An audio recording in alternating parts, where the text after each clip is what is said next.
Hello everybody and welcome to today's webinar, Save the Day with Advanced Reporting. My name is Alyssa Andrade and I am a Customer Success Specialist here at Insightly, and I'm here to guide you through how to use Insightly's new Advanced Reporting feature.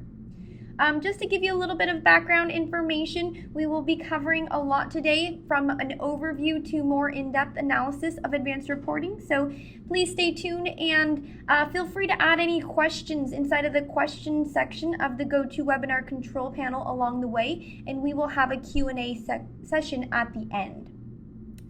Just to point out a little bit of contact information, I'd highly recommend taking some of these pieces of information down. First is our support website, support.insight.ly. It is a very helpful help center where you can see articles that we have written, online tutorials, on-demand webinars, and even post questions of your own. Likewise, we have a Twitter following and Facebook as well to connect with us. So please take advantage of all of these different pieces of contact information.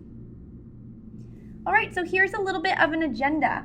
What we're going to look at is an introduction to advanced reporting. Now, how advanced reporting can help you better understand your business, go through a poll.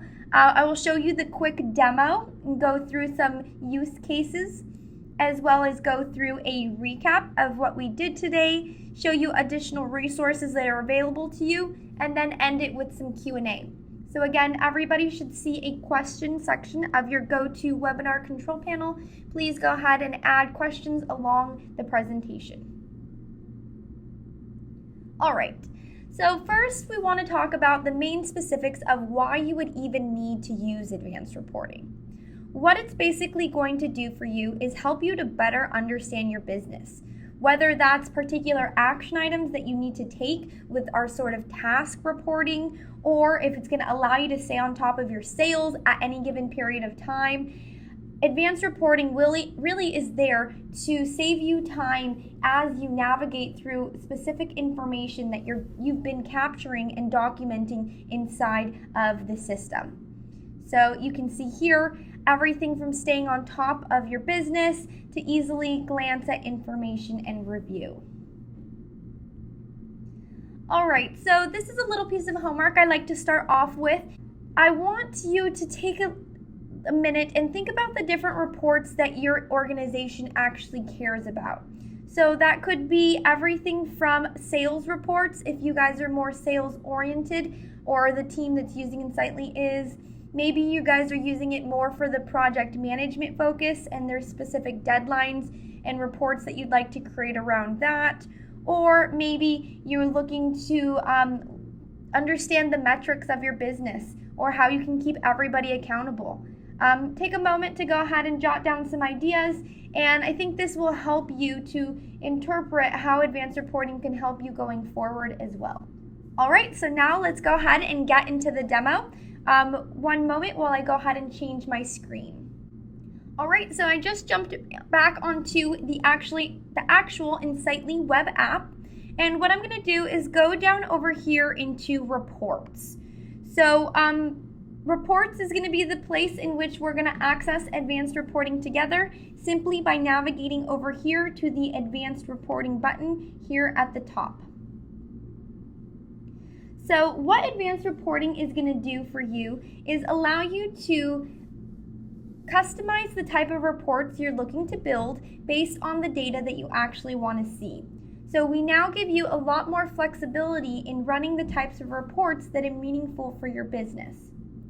On this report page, you're first going to see report folders here on the left.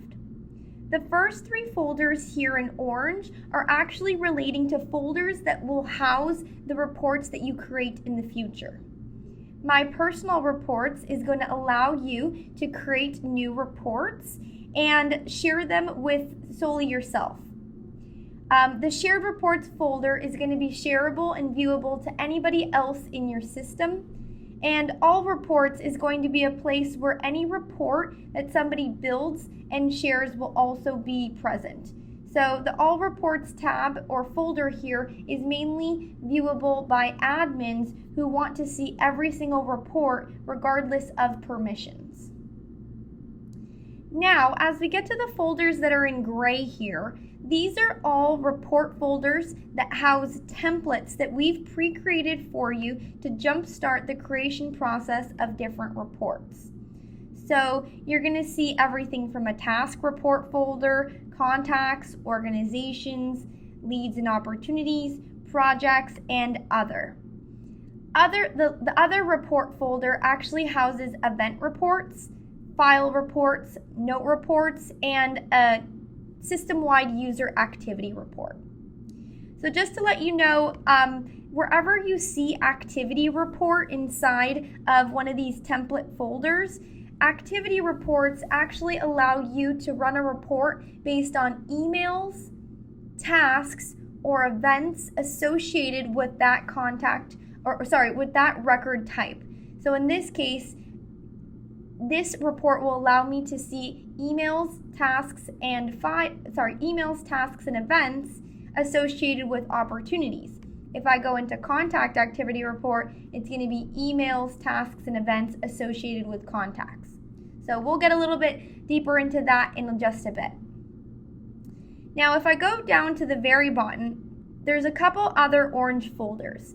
These are folders that I've created and either shared with specific people or people have chosen to share with me. For example, Melissa's demo reports is a report that one of my colleagues created. You can see that there is a key around it, meaning that she has set specific permissions for me to view it. And these two report folders here are ones that I have created. So in order to create your own report folders, you can go ahead and press the plus button next to report folders here, add the name of the folder, and then set the permission.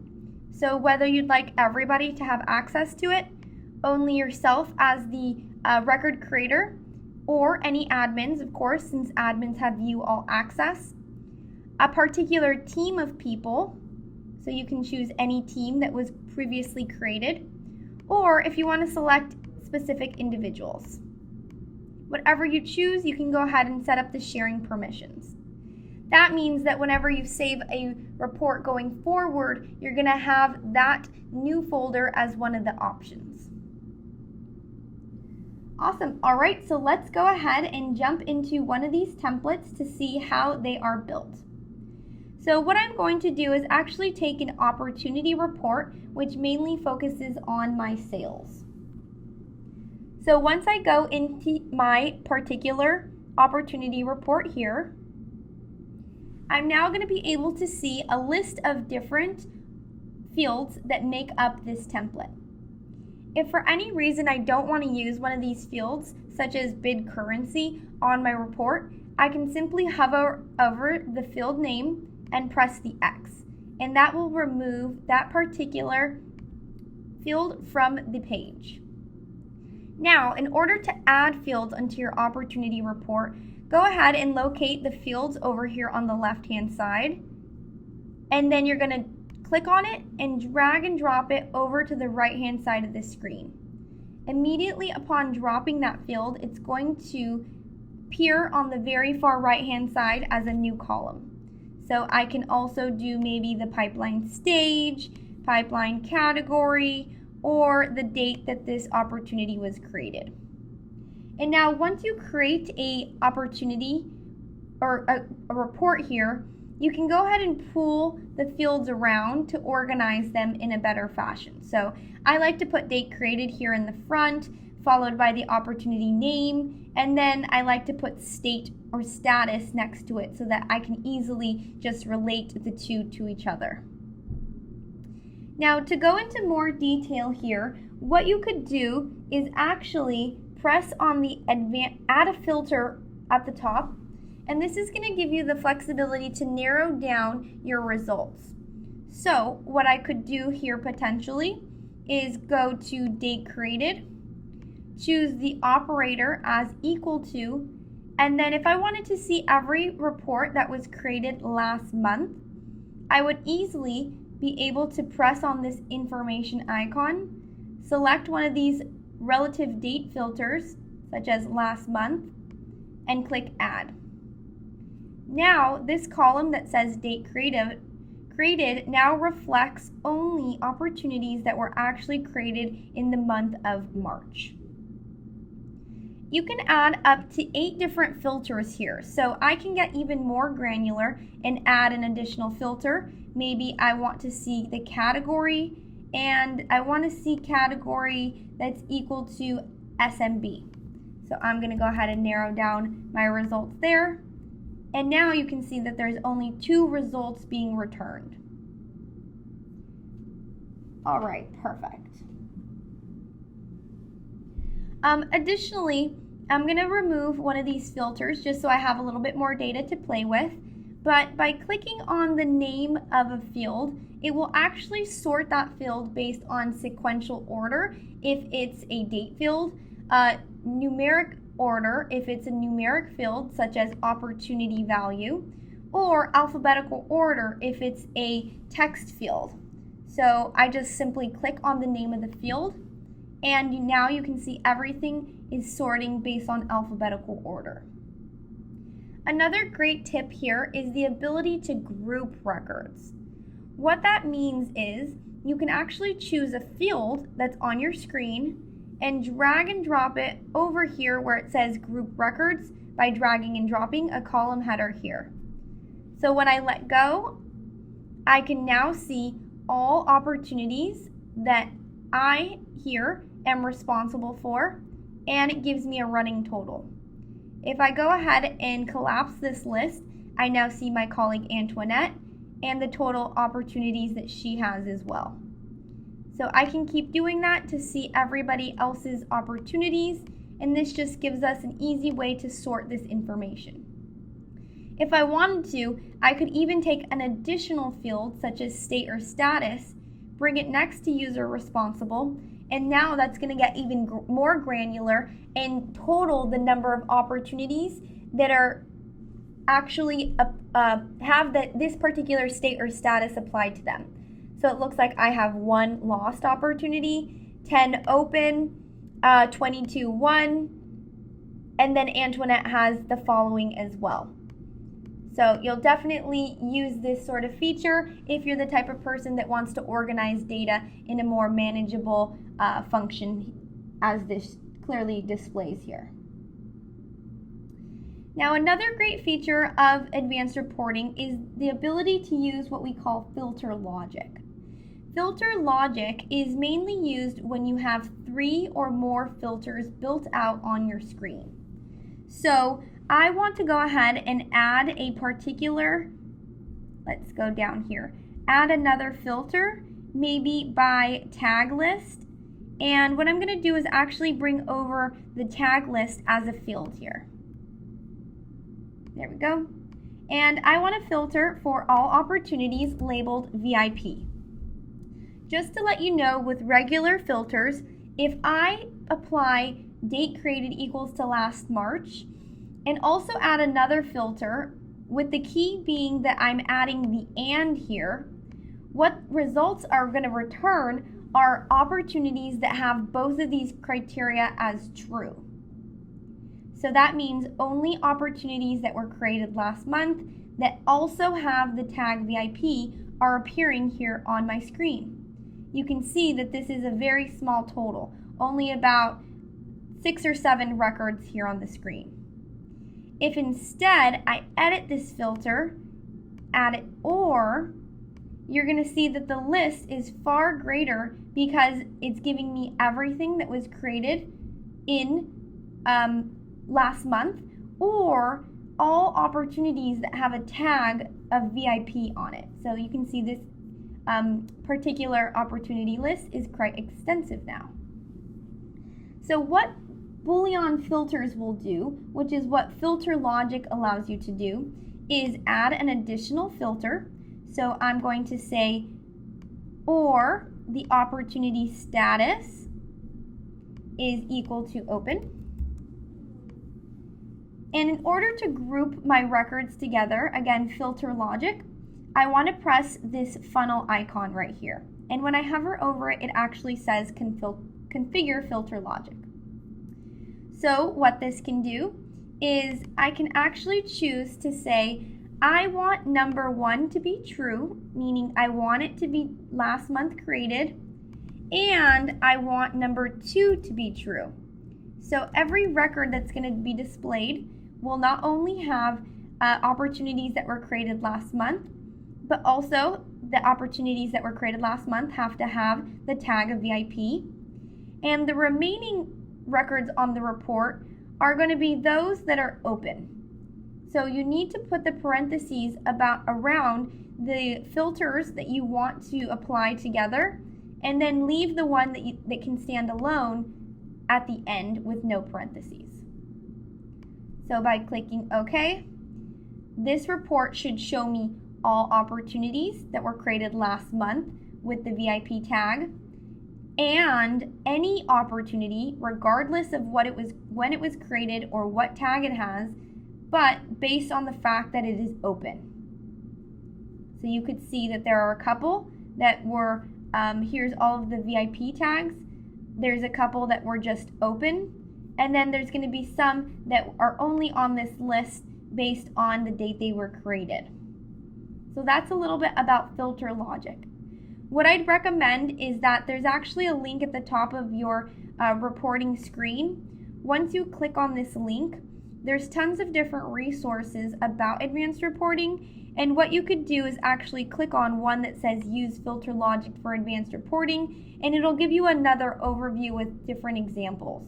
So if you have a hard time explaining it to anybody, I would highly recommend taking a look at our help article and sending it to any of your colleagues, because it is a really beneficial tool to use going forward.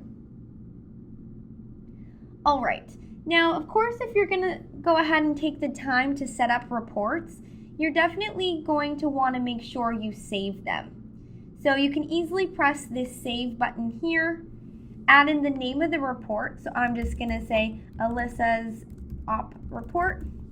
And again, choose which folder you'd like to save it under, whether it's an existing folder or something new that you create, and then press save. So I always like to save when I'm building my reports, even if I'm not done building it, because I don't want, maybe my computer ends up restarting or something like that. I took all this time to build this report. I want to make sure it's saved. All right, so a couple other key functionalities of advanced reporting is going to be this far right button, which is summary field. What a summary field is going to tell you is it's going to allow you to actually do a calculation based on that column. The only rule here is that the column has to have a numeric value. So I want to sort by opportunity value right here. Opportunity value is this column, and you can see that only a few opportunities actually have values, but I still want a running total. So I would go column to summarize equals opportunity value. Instead of the count, I actually want the sum. So I'm going to choose that from the drop down, and the field label is whatever you'd like it to be. I want to say op value sum. Once you go ahead and click add, I'm going to scroll down to the bottom of that column, and now I can see that the op value sum for all opportunities presented right now on my screen is just over 524,000. The total, in parentheses, is the total number of records presented on this screen.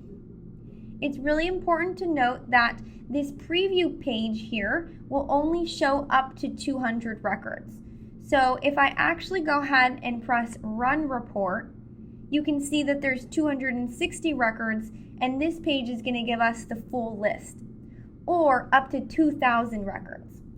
If there's anything over 2,000 records, you're going to want to go to Actions and either export to Excel or to CSV so you can see that full view. So again, I'm going to save one more time just to make sure that any edits have been changed. And then I'm actually going to go to Actions and export to Excel. So what that's telling me is that it's been queued. It's going to be sent to my email. And if I go into my email and I refresh my box, here is the report that we've just created together. And I can go ahead and download the report and look at it in more detail. So aside from using a report instantly, you can also schedule a report to be sent to you for going forward purposes. So what you want to do is choose who should receive the report, whether it's yourself or any of your colleagues, the frequency, daily, weekly, or monthly, what type of recurrence. So is it weekdays or every day, including weekends? And then set some parameters here. So if I want something to start in the beginning of July, or if I need it to end at a specific date, I can just go ahead and showcase that particular information. And then most importantly is find your deliverability time. So if I want this to be sent at 8 a.m., I can go ahead and press 8 a.m. here, schedule this as active, and press Save Schedule. So once I go ahead and press Save Schedule, if I ever look at Alyssa's op report from my main menu, so I'm going to go ahead and close this for a second, and go back over to my personal reports in the report we just created, you'd be able to see that this was scheduled here, similar to this fashion. So I definitely have to make sure that you actually saved a particular report in order to do that. Lastly, if you want a report based on, or you want an alert based on when criteria is being met, let's say I want to run a report based on the opportunity value hitting $1 million. What I could do is if I actually had a report, let's say my ops report still, and I press Set Alert, when you add a new condition, opportunity value sum equals to, let's just say 100,000, and click Add, this is going to allow me to receive an email notification when the total value of all opportunities in my system actually equal to $100,000. So that's a little bit about setting alerts. All right, perfect. So what we're going to do now is actually jump into looking at an overview. So I'm going to go ahead and close this, go back to this page so that you can see how this personal reports folder looks. If you click on the report name, you can go ahead and sort these alphabetical order or by date created or who they were created by. And again, I'd highly suggest looking at some of the help resources that we have around advanced reporting. They're going to definitely be helpful going forward. Lastly, I want to point out a new integration that we have with Microsoft Power BI. This is a completely free setup and integration that we have. And what it's going to allow you to do is actually pull your Insightly data into Power BI, in which case you can build your own sorts of visuals and reports and display it in a graphical sense. So all of these sort of visuals that you see on the screen are pre-created by Insightly, and we basically they'll start populating whenever you pull in your data.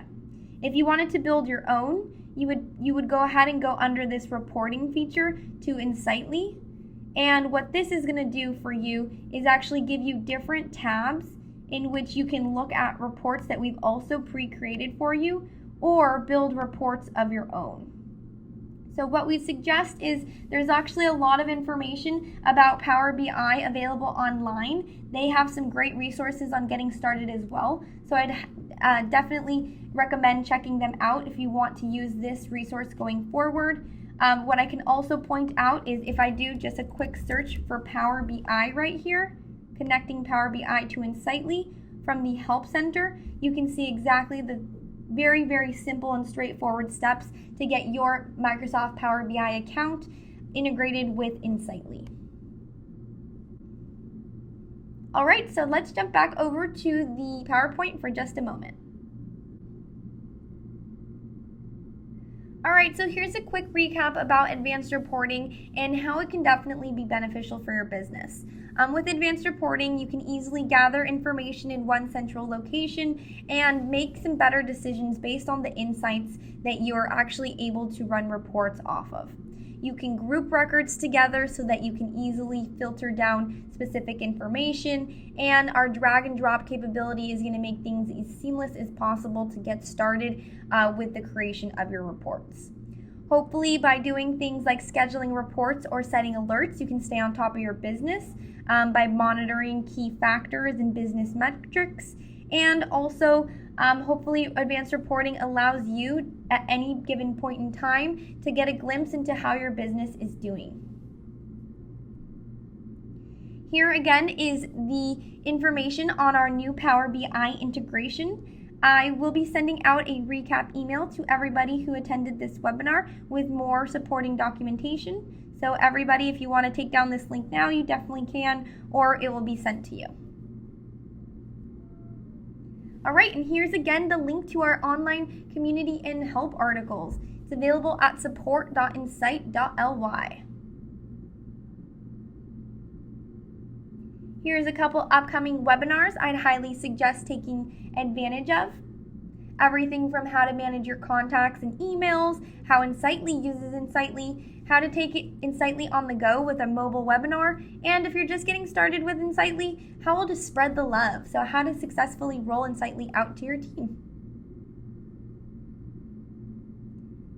In addition, I wanted to make sure that everybody knows how to get the mobile app so that you can indeed take Insightly on the go. It's available on the App Store, on the Apple Store, or the Google Play Store. So please take advantage of taking Insightly wherever you need it to go. All right, now let's jump into Q&A. I hope everybody has enjoyed the presentation.